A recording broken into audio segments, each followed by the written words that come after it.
Kawan-kawan, Jepang telah menyerah kepada sekutu. Berarti di Indonesia terjadi kekosongan kekuasaan. Kita harus segera mendesak golongan tua, terutama Bung Karno, untuk memproklamirkan kemerdekaan. Betul sekali kawan. Tetapi jangan sampai proklamasi kemerdekaan diproklamirkan oleh PPKI. Kenapa kau berpendapat demikian, sobat? Karena PPKI adalah badan bentukan Jepang. Kita tidak ingin ada campur tangan Jepang dalam urusan proklamasi kemerdekaan. Lalu siapa yang berhak memproklamirkan kemerdekaan? Bung Karno sebagai pemimpin rakyat atas nama rakyat dan melalui siaran radio. Tapi permasalahannya, apakah Bung Karno setuju? Beliau kan merupakan ketua PPKI.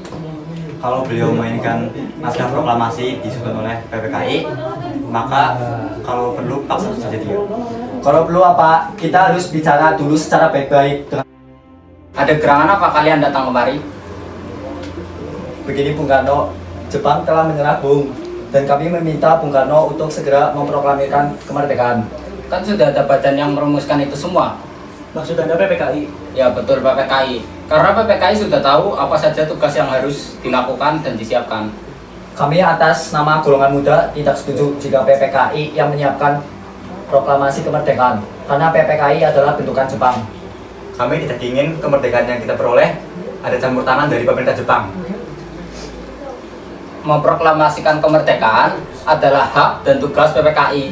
Baiklah, jika pendapat Anda tetap seperti itu, kami mohon diri. Hal-hal yang tidak diinginkan. Baiklah, jika itu yang kalian mau. Sepulang ke Jakarta, kita akan membuat naskahnya.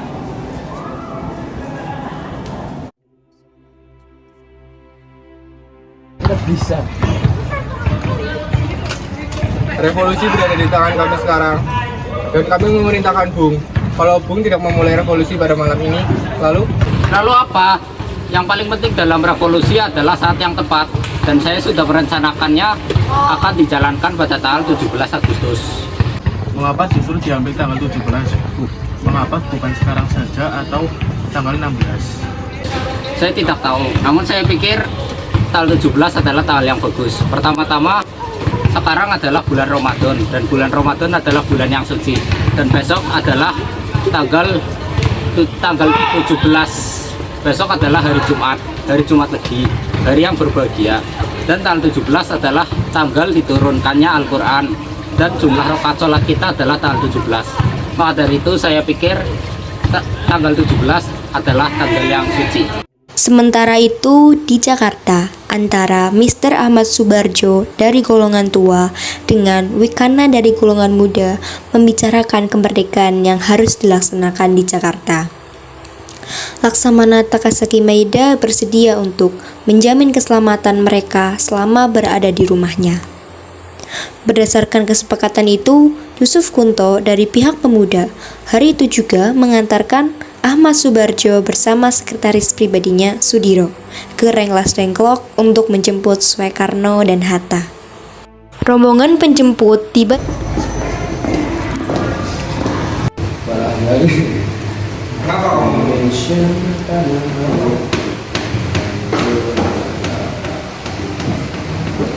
Itu lagi di poin loh.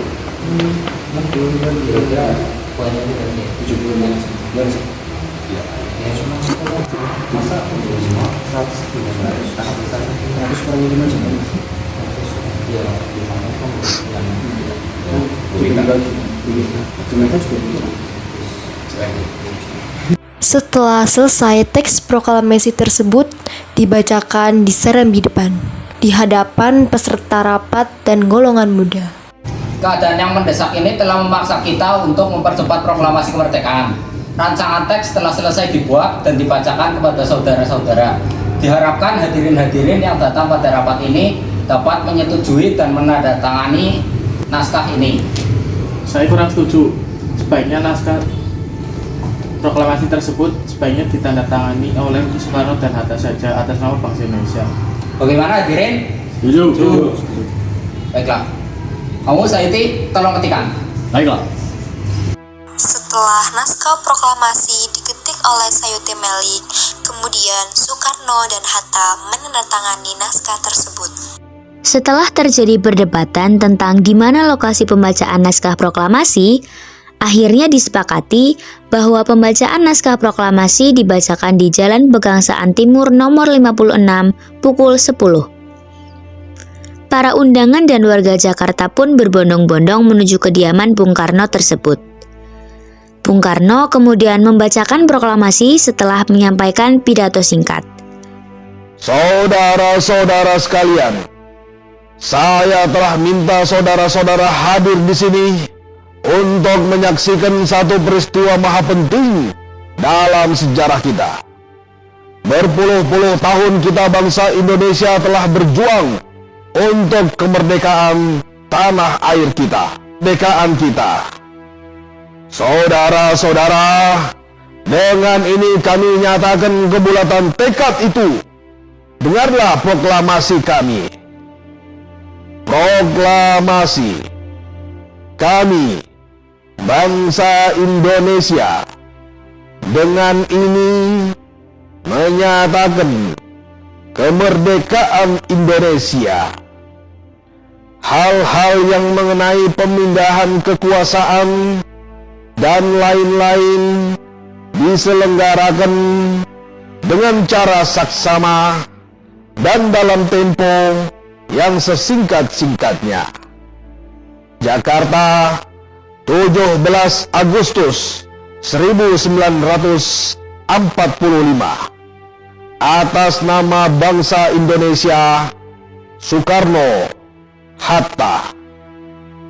Demikianlah saudara-saudara, kita sekarang telah merdeka. Tidak ada satu ikatan lagi yang mengikat tanah air kita dan bangsa kita. Mulai saat ini, kita menyusun negara kita, negara merdeka, negara Republik Indonesia, merdeka kekal dan abadi.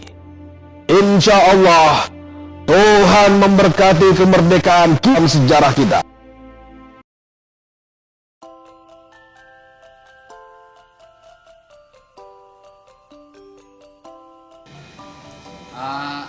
Manfaat yang saya dapat setelah mengikuti film drama ini ya, saya jadi dapat memimpin lah, karena saya kebetulan jadi sutradara di situ, dan juga saya dapat memperkuat hafalan saya karena saya menjadi Insinyur Soekarno, dan yang percakapannya sangat panjang-panjang sekali.